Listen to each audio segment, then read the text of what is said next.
I want you to close your eyes for a second. Oh, setting the mood right away? Yeah, but actually, no, don't just close your eyes. I really want you to put yourself out there, Where? out in the middle of the ocean. Yeah. I want you to imagine you are standing on the weather deck of a ship. It's the dead of night, and you are hundreds of miles from the nearest coastline. Okay, so total isolation. Absolute isolation. The water beneath you is, pitch black. It's dropping away into an abyss that's thousands of feet deep. Right, just this terrifying vertical drop underneath you. Exactly. And there are no city lights reflecting off the clouds. There is no moon out. There is just the sound of the wind, the freezing sea spray, and that total crushing isolation of the open water. It's an environment humans just aren't built for. We really aren't. Right. So imagine you're peering into this heavy, wet fog, right? You're staring at your radar screen, Yeah. and it's completely cluttered with wave interference. Sea clutter is a nightmare for navigation. Right.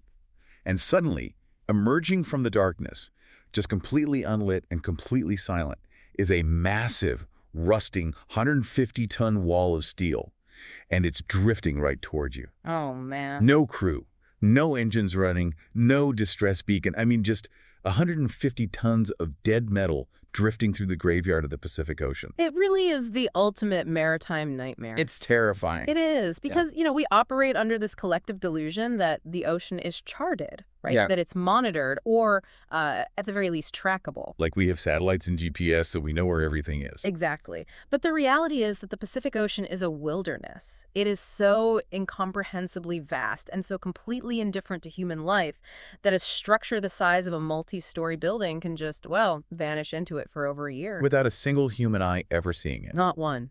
And I think the craziest part about this is we look through the declassified Coast Guard incident reports, the Japanese maritime logs, all the dispatch records for this deep dive. We realize we aren't talking about a campfire ghost story here. Right, this isn't fiction. No supernatural folklore, no, cursed pirate crews or anything like that.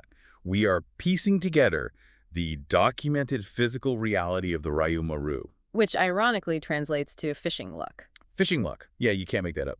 We're looking at a machine that was basically born out of the unimaginable tragedy of the 2011 Tōhoku earthquake and tsunami. A literal dead ship that stalked the global currents entirely on its own.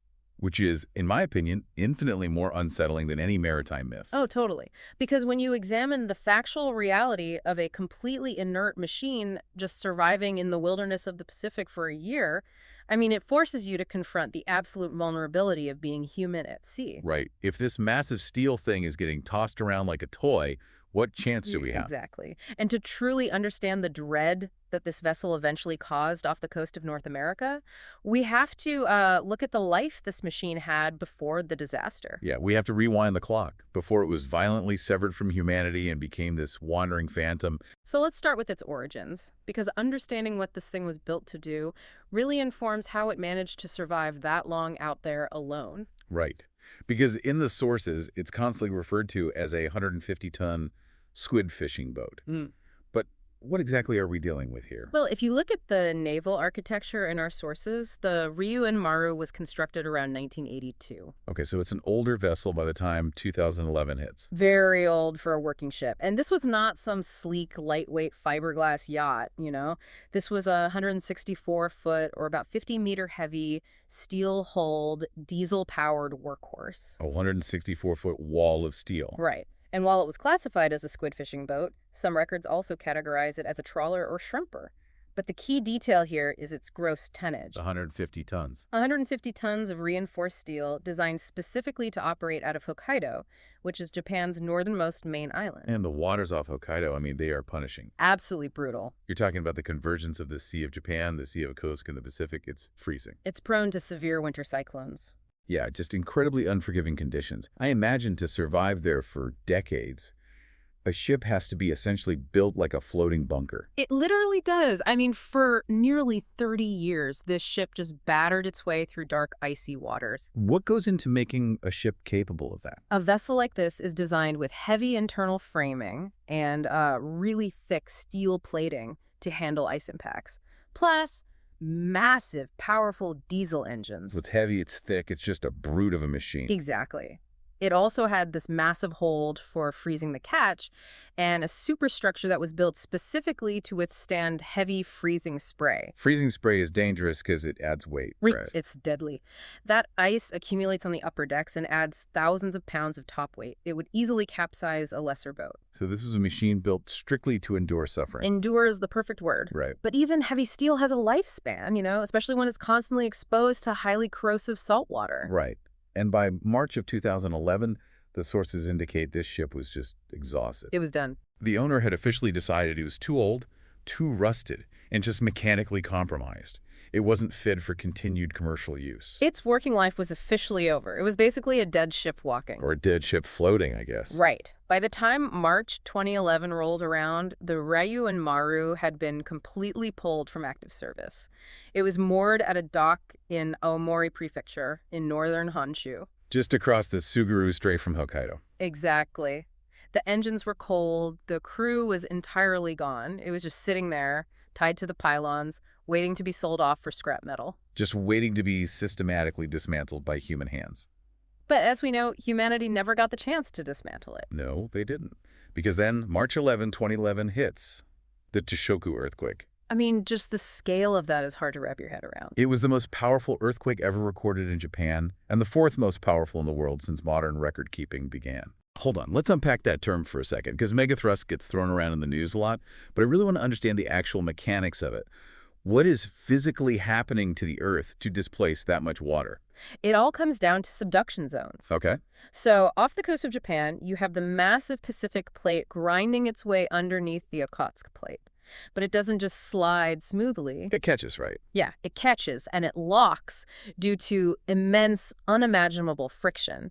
So for decades or even centuries, these massive tectonic plates are pushing against each other, building up this incredible continent-shifting tension. Like a coiled spring just waiting to snap. Exactly like a spring. A megathrust earthquake occurs when that friction is finally violently overcome. The overlying plate, which has been dragged down and compressed, just violently snaps back upward. So it's not just the ground shaking side to side. It's a massive section of the ocean floor physically thrusting upward in a matter of seconds. It's terrifying. On March 11, a segment of the seafloor, roughly 240 miles long and 120 miles wide, violently thrusts upward by over 30 feet. 30 feet. An area the size of a small country just jumped 30 feet in the air underwater. And it slipped horizontally by up to 160 feet. That is just apocalyptic energy. It really is. And when you suddenly displace that much of the ocean floor, you displace the entire water column above it, all the way to the surface. Millions of tons of water. Billions. And that displaced water has to go somewhere, and gravity just forces it outward. That is the violent birth of the tsunami. And out in the deep ocean, that wave isn't a massive cresting wall, right? Like you see in the movies. No, not at all. In the deep water, it's just a long, subtle surge. But it's moving at the speed of a commercial jetliner. Over 500 miles an hour. Yeah. But as it hits the continental shelf and approaches the shallow coast of Aomori Prefecture, the physics change. The front of the wave flows down as it drags on the shallow bottom. The back of the wave catches up, and the water just violently piles up on itself. It compresses and builds upward. And we are talking about wave run-ups reaching over 130 feet in some areas along that coast. The sheer kinetic energy is incomprehensible. When that surge slammed into Aomori Prefecture, it didn't just flood the coast, it completely scoured it. It pulverized everything. Concrete seawalls were smashed. It ripped buildings right from their foundations. It turned the entire coastal infrastructure into this chaotic, churning blender of debris. Which brings us back to the Ryou-Un Maru. This 150-ton block of steel is sitting at the dock. The tsunami hits. Why didn't a wave of that magnitude just crush the hull like a soda can or drag it straight to the bottom? That's a really fascinating point about fluid dynamics and buoyancy. You see, the tsunami wasn't a breaking wave at that specific mooring location. It didn't crash down on top of the ship. Right. It was a rapid, catastrophic rise in sea level coupled with a violent inland surge. The mooring lines holding the Ryou-Un Maru to the dock would have just snapped like sewing thread under that tension. But because the ship's hull was still intact and the internal compartments were sealed, it retained its buoyancy.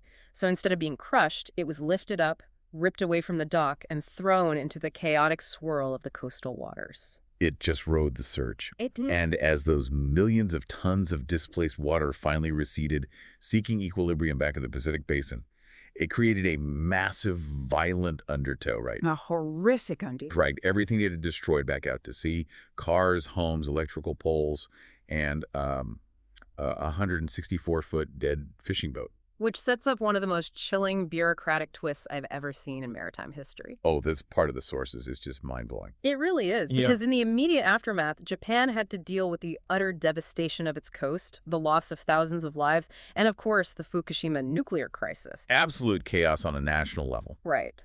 But amidst all of that sheer horror, there is the legal matter of this missing vessel. The Japanese maritime records in our sources show how incredibly strict the law is regarding vessel registration. You can't just abandon a ship, ever. No. The liability is immense. You have to prove it was properly dismantled, that hazardous materials like heavy diesel fuel and asbestos were safely disposed of before the government lets you cancel the registration. But the tsunami forced a completely unprecedented scenario on them. I mean, the owner of the Ryou-Un Maru looked at the pulverized remains of the Aomori coastline, looked at the empty expanse of water where his 150-ton ship used to be moored, and he reasonably assumed what the Japan Coast Guard assumed. That the ship was destroyed. Right. Smashed to pieces against a seawall or dragged to the bottom of the ocean. Because honestly, what else could have possibly happened? Exactly. So, considering the epic scale of the tragedy, the Coast Guard granted the owner a very rare legal exception. They officially, legally canceled the ship's registration without requiring any physical proof of its destruction. In the eyes of the law, the Japanese government and the original owner, the Ryou-Un Maru, was legally dead. It ceased to exist on paper. It's just wild how bureaucratic this is. They essentially pronounced this huge ship dead in absentia. Yep. It's exactly like settling the estate of a missing person, right? Mm-hmm. You sign the paperwork, you close the file, and you legally move on, completely blind to the fact that the quote-unquote body is actually out wandering the woods. That is the perfect way to look at it. The ship was legally erased from existence, but physically, it was entirely intact, and its longest, darkest voyage had only just begun. It's chilling. It had no crew to steer it, no engines to propel it, and no legal owner to take responsibility for it anymore. It was now entirely at the mercy of the ocean's fluid dynamics. So the paperwork is filed, humanity moves on, but the Pacific Ocean doesn't care about our paperwork. Not at all. It's at a 150-ton steel problem caught in its currents now. Yeah. So looking at the maritime data, where exactly does the water take a derelict of this size? Well, to understand how a dead ship crosses the largest ocean on Earth, we have to look at the mechanics of the Kuroshio Current. The Kuroshio Current. Yeah. The ocean is not just a stagnant bathtub. It is a constantly churning engine of immense kinetic energy. It's driven by wind patterns, the Earth's rotation, temperature differences. It's always moving. Always. And when the tsunami undertow dragged the Ryou-Un Maru off the coastal shelf, it eventually deposited it directly into the grip of this current. So what exactly is the Kuroshio Current? Because I'm picturing this dark underwater river just relentlessly dragging this ship into the void. That is actually remarkably accurate. The Kuroshio Current is one of the strongest western boundary currents on the entire planet. Wow. It begins down off the east coast of the Philippines and flows northeastward right past Japan, eventually merging into the North Pacific Current. It is the Pacific's equivalent of the Gulf Stream in the Atlantic. So it's huge. It's a massive warm water conveyor belt that moves up to 50 million cubic meters of water every single second.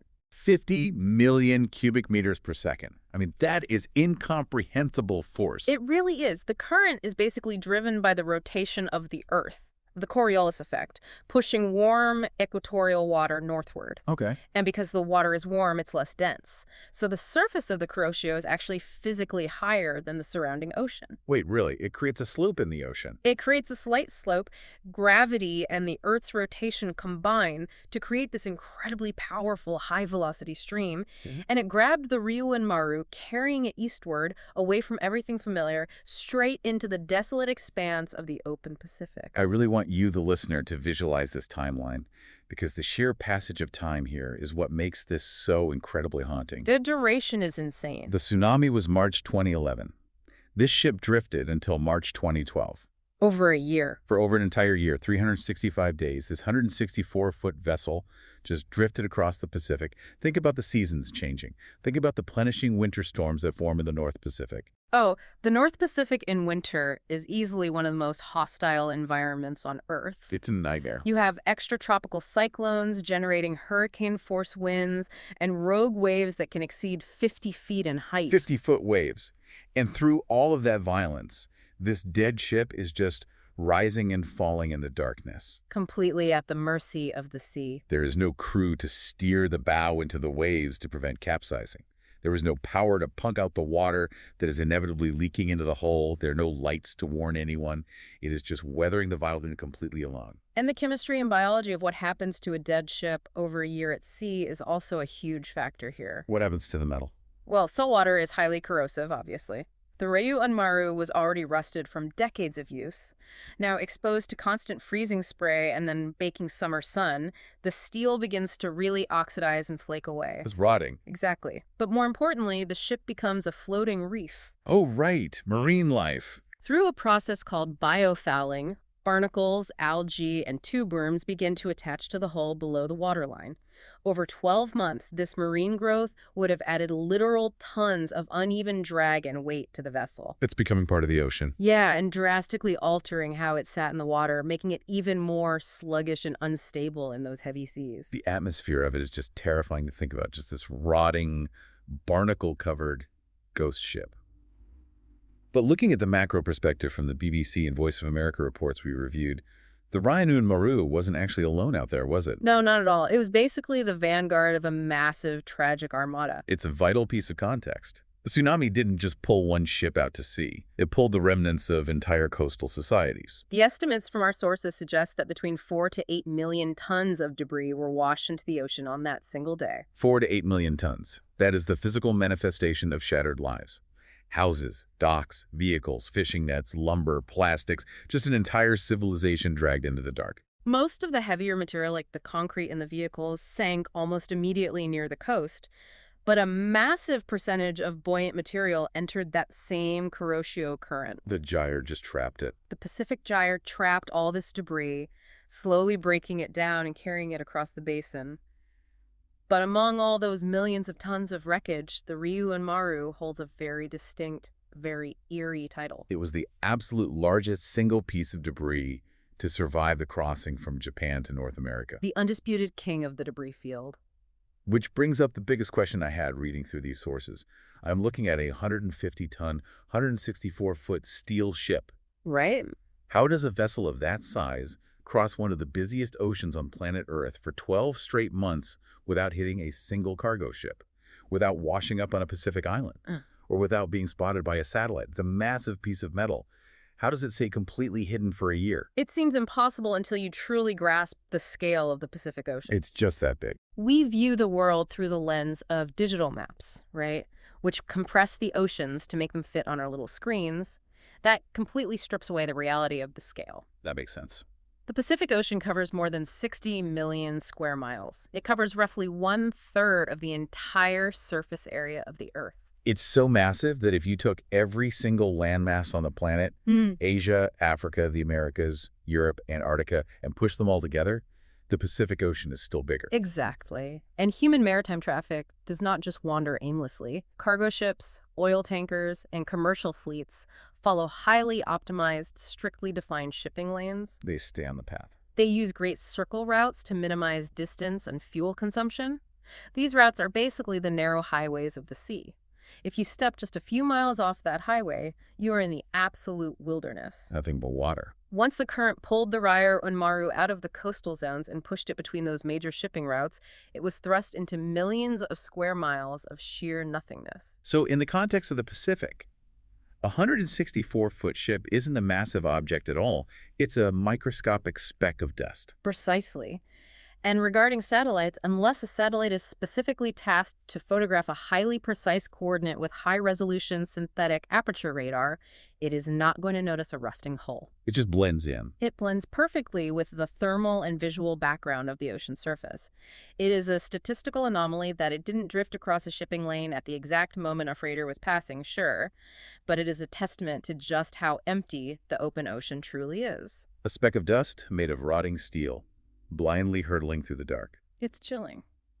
But the currents don't just go on forever in empty space.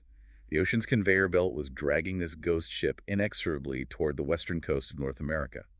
It was only a matter of time before the isolation was broken, and the theoretical mystery of this ship became a very real, a very dangerous problem. This is where the narrative shifts drastically.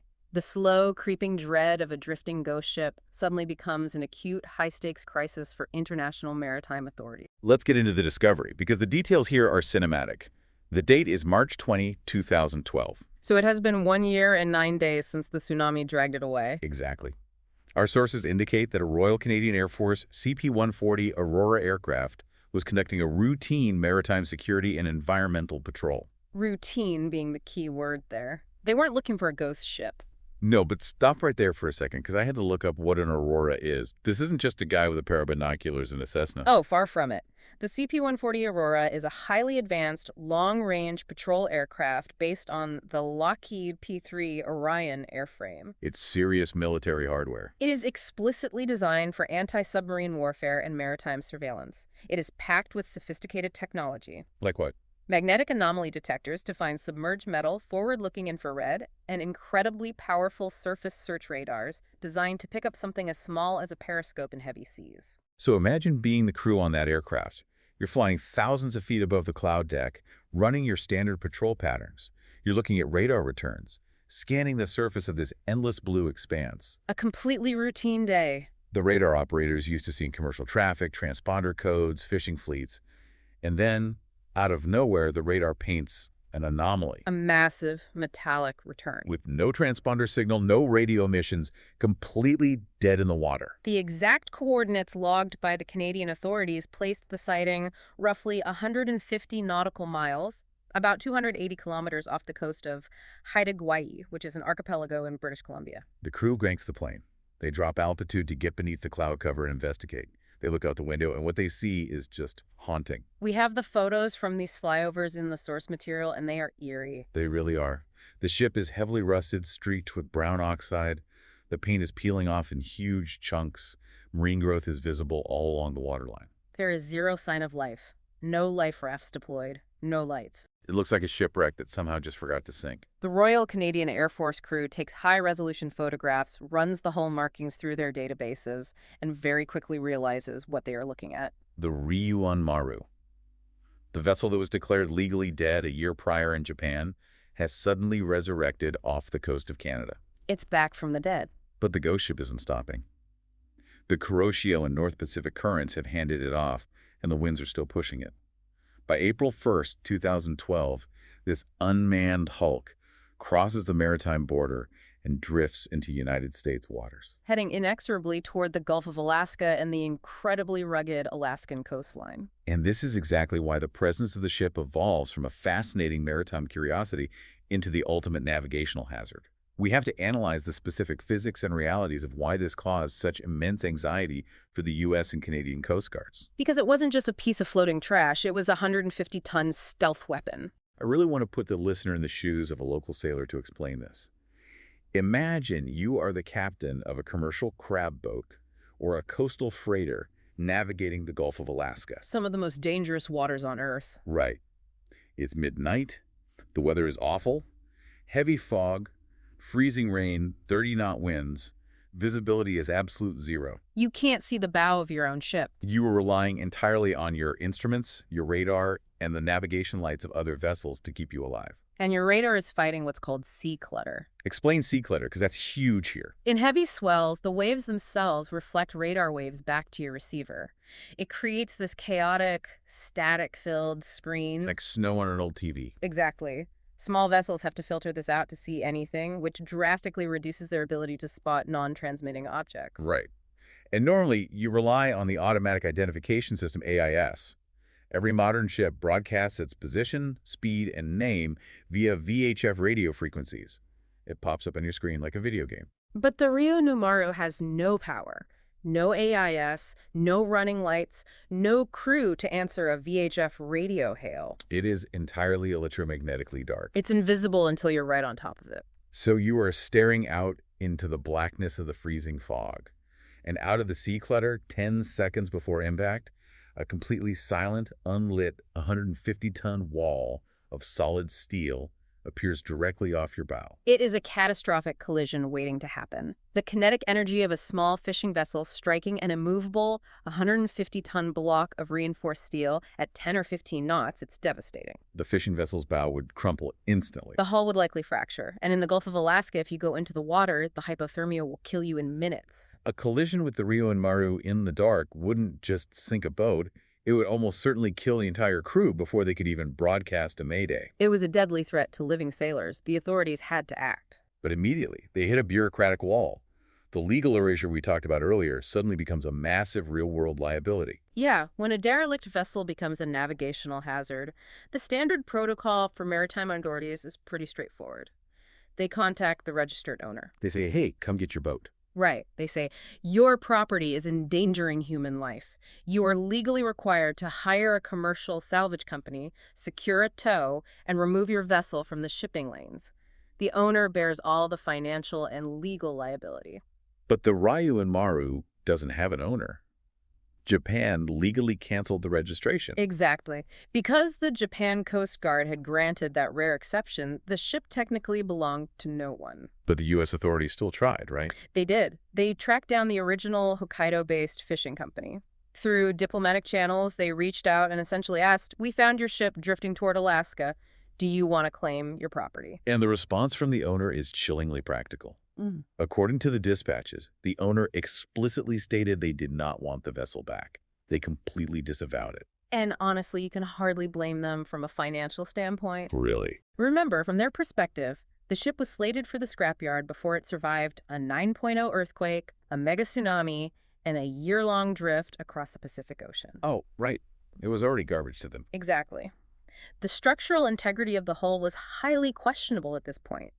The internal compartments were likely filled with corrosive salt water, rotting marine life, and stagnant diesel fumes.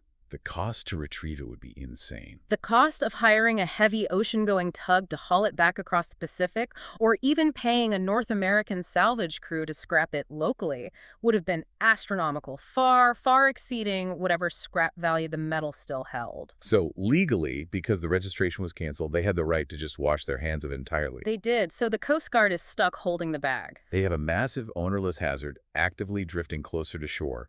But before they can neutralize it, they have to ensure they don't lose it in the fog again. Which is a very real possibility. On April 4th, 2012, a U.S. Coast Guard aircraft intercepts the ship. It is now 170 nautical miles southwest of Sitka, Alaska. And they execute a maneuver that just sounds incredibly difficult. They manage to drop a self-locating beta marker buoy directly onto the deck of this rolling abandoned ship. Dropping a tracking buoy onto a moving, unpowered target from an aircraft in the unpredictable winds of the Gulf of Alaska, it requires incredible precision. But that buoy was critical. It established a constant satellite uplink. The Coast Guard could finally continuously monitor the ghost ship's location, calculating its drift speed and trajectory in real time. They finally knew exactly where the hazard was at all times. But knowing the location doesn't eliminate the threat. The ship is still drifting.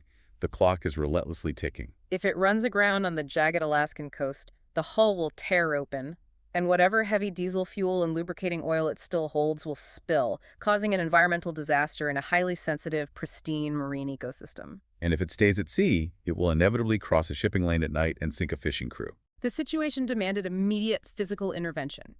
The bureaucratic options were exhausted. Which brings us to the final phase of the timeline, the complex salvage attempt and the ultimate violent solution. April 5, 2012. The Coast Guard isn't the only entity watching the ship drift on the satellite feeds, are they? No, they aren't. A Canadian fishing vessel named the Bernice C arrives on the scene, and they see an opportunity for a massive payday. This dives into the fascinating world of maritime salvage law, which I didn't know much about before this. Under international admiralty law, specifically this concept called pure salvage, if a vessel is in peril or abandoned, a salver who voluntarily rescues the vessel and brings it to a safe port is entitled to a substantial reward. Based on the value of the property saved. Exactly. The Bernice saw a 150-ton steel vessel with potential scrap value and decided to attempt a salvage claim. It is a high-risk, high-reward scenario. The crew of the Bernice maneuvers their vessel alongside this rusting, unpredictable behemoth. And keep in mind the environmental conditions. They are in the open ocean in the Gulf of Alaska. The swells are unpredictable, the wind is biting cold, and they are trying to physically board a dead ship. I can't even imagine the terror of doing that. Boarding a derelict vessel at sea has to be one of the most dangerous things a mariner can do. It is incredibly dangerous. The Ryou-Un Maru has no power, which means its automated bilge pumps haven't run in a year. So it could be flooded inside. The center of gravity could be completely compromised by flooded compartments. It could roll over at any second. Plus, the decks are covered in a year's worth of slick algae, guano, and salt rime. Just imagine stepping off your relatively safe, modern fishing boat onto that deck. It has been untouched by humanity for over a year. The silence is probably deafening, broken only by the groaning of the rusted bulkheads as the ship rolls in the swells. The air probably smells of rot, stagnant diesel, and marine decay. You don't even know if the deck plating is rusted through. You could step and fall straight into the dark hold. It's a terrifying environment. But they board the ship to assess the situation. Primarily to see if they can safely pump out the hazardous materials and establish a secure tow line. But the ghost ship refuses to be saved. It really does. The detailed reports from our sources indicate that the salvage attempt was a complete failure, and it comes down to the physics of towing and the internal degradation of the hull. What did they find when they got on board? The crew of the Bernice discovered a ruptured fuel tank on the Ryou-Un Maru. The internal damage, likely sustained either during the tsunami or from a year of constant flexing in ocean swells, was so severe that it proved entirely impossible to safely pump out the remaining diesel fuel. And without securing that environmental hazard, the risk of towing increases exponentially, right? Absolutely. But beyond the fuel, when they actually try to attach a tow line, the reality of the ocean steps in. I mean, why is towing a 150-ton ship so difficult? Can't they just hook a heavy cable to a cleat and hit the throttle? Oh, absolutely not. Towing in the open ocean relies on something called the catenary curve. The catenary curve. It's the physical sag in the heavy tow line that dips into the water between the two ships. That sag acts like a spring, absorbing the shock of the ocean swells as the ships move independently. Okay, that makes sense. But if you are a smaller fishing vessel trying to tow a 150-ton deadweight, you don't have the horsepower or the specialized winches to manage that tension. As the two ships rise and fall in different waves, the tow line experiences what are called snatch loads. Snatch loads. The tension spikes massively in a fraction of a second. The Ryou-Un Maru was simply too heavy, the structural integrity of its mooring points was too rusted, and the ocean conditions were just too difficult. The Bernice quickly realizes they are completely out of their depth. The risk of snapping a line, which could recoil like a whip and kill a crew member, or the risk of the dead ship suddenly listing and dragging the Bernice down with it is just too high. They abandon the salvage claim, recall their crew, and back away into the fog. Leaving it alone again. And with that failure, the U.S. Coast Guard realizes they have exhausted all peaceful options. The Ryou-Un Maru cannot be saved. It cannot be towed. The environmental threat of it running aground is too high, and the navigational threat to human life is unacceptable. So the Coast Guard makes a drastic, solemn determination. If the ship cannot be rescued, it must be intentionally executed. It must be sunk. It's a really heavy decision. Sinking a ship, intentionally scuttling it, requires authorization, incredible precision, and serious firepower. You can't just poke a hole in it. You have to ensure it goes down quickly and cleanly. The task falls to the crew of the United States Coast Guard Cutter Anacapa. Right. Let's look at the Anacapa for a second, because this adds a really interesting dynamic to the final showdown. This isn't a massive naval destroyer. No, not at all. The Anacapa is a 110-foot island-class patrol boat. It is actually 50 feet shorter and significantly lighter than the 164-foot ghost ship it has been ordered to destroy. It's David versus Goliath. But the Anacapa is armed, it's highly maneuverable, and its crew is trained for complex maritime operations. The cutter maneuvers into position in the Gulf of Alaska.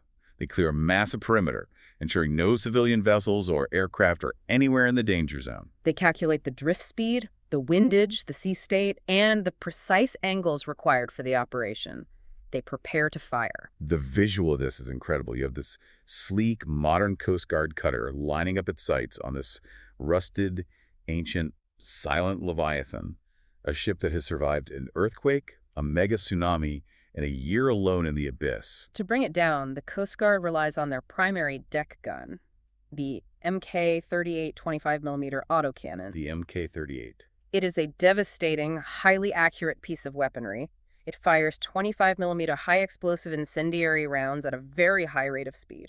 But the physics of scuttling a ship with gunfire are complicated, right? They aren't just blasting it to pieces. No, the goal here is absolutely not to blow the ship to pieces. If you hit the fuel tanks or cause a massive explosion, you create a massive debris field of jagged steel and burning oil on the surface. Which is an environmental nightmare. Exactly, so it has to be a surgical strike. The gunners are aiming specifically at the waterline.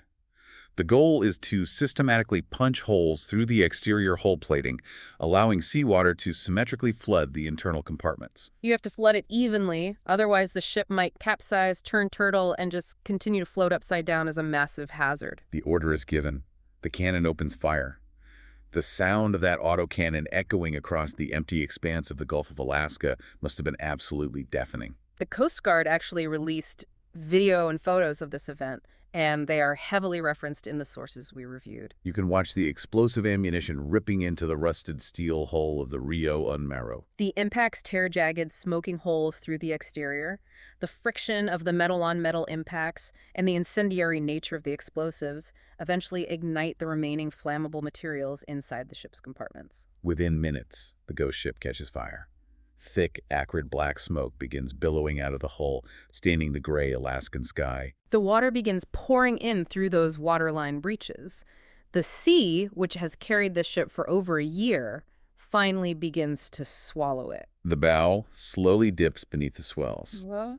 The stern rises, exposing the rusted rudder and propeller to the air for the first time in 30 years. The fire burns intensely as the freezing water rushes through the ruptured decks, displacing the air inside. It is a meticulously controlled execution. The Coast Guard Cutter Anacapa actually brings out its fire hoses and continues to pour water onto the superstructure as it sinks to manage the flames, cool the exterior, and ensure the vessel goes down without a massive environmental release of burning oil. And slowly, agonizingly, the 150-ton vessel loses the last of its buoyancy and begins its final vertical descent. The incident reports note the exact final resting place. The Ryou-Un Maru finally slips beneath the waves, disappearing from the surface forever. It sinks into roughly 6,000 feet of freezing, pitch-black water, about 1,800 meters deep. It comes to rest on the benthic ocean floor of the Gulf of Alaska, approximately 180 miles off the coast of the Alaskan Panhandle. 6,000 feet. 1.25 miles straight down into absolute darkness, into an environment of crushing atmospheric pressure where no light penetrates. That is where the incredible story of the fishing luck finally ends. It's a heavy ending. It is. You know, sitting with all the technical details, the physics, and the sheer timeline of this event, I find the entire arc almost poetic in a really dark, fascinating way. How so? Think about the life of this machine. It was a ship that was supposed to be quietly destroyed by humanity. It was tied to a dock, engine dead, waiting for the scrappers' torches. Right. But instead, it managed to escape. It survived the deadliest natural disaster in modern Japanese history. It survived the unimaginable violence of a megathrust tsunami. It crossed the world's largest, most unforgiving ocean completely alone, enduring winter cyclones in immense isolation. It defied every statistical odd for over a year. And ultimately, it forced humanity to track it down in the wilderness and use high-explosive naval artillery to finally bring it to its knees. It simply refused to die quietly. It really did. It is a staggering narrative of endurance, even if we are projecting that onto an inanimate object. If we synthesize the journey of the Ryou-Un Maru, we are looking at the transformation of an ordinary, exhausted squid boat into the most famous and certainly the most intimidating single piece of tsunami debris on the planet. It serves as a stark, physical monument to the devastating, world-altering power of that March 11 earthquake.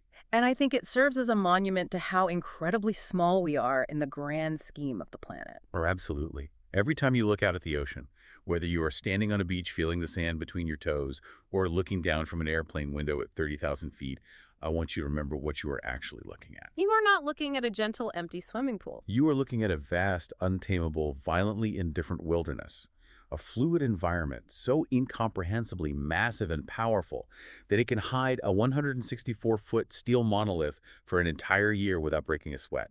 It is an environment that demands absolute respect, and frankly, it demands a healthy amount of fear. We do not control the ocean, we merely survive upon it. Which leaves us with one final haunting thought to mull over. What's that?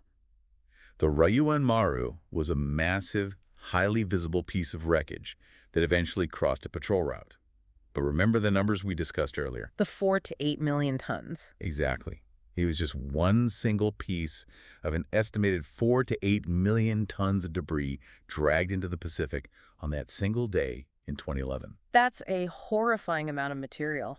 The Coast Guard's 25mm cannons solved the immediate mystery and neutralized the immediate danger of this one specific ship. But you have to wonder, what else is still out there? Yeah. What other silent, rusted fragments of that tragedy are still riding the currents in the pitch dark, miles beneath the surface, or drifting endlessly in the fog just waiting to be found? It is a chilling question to leave on. The ocean is vast, and it keeps its secrets exceptionally well. Thank you for joining us on this deep dive into the dark waters of the Pacific. We will see you next time.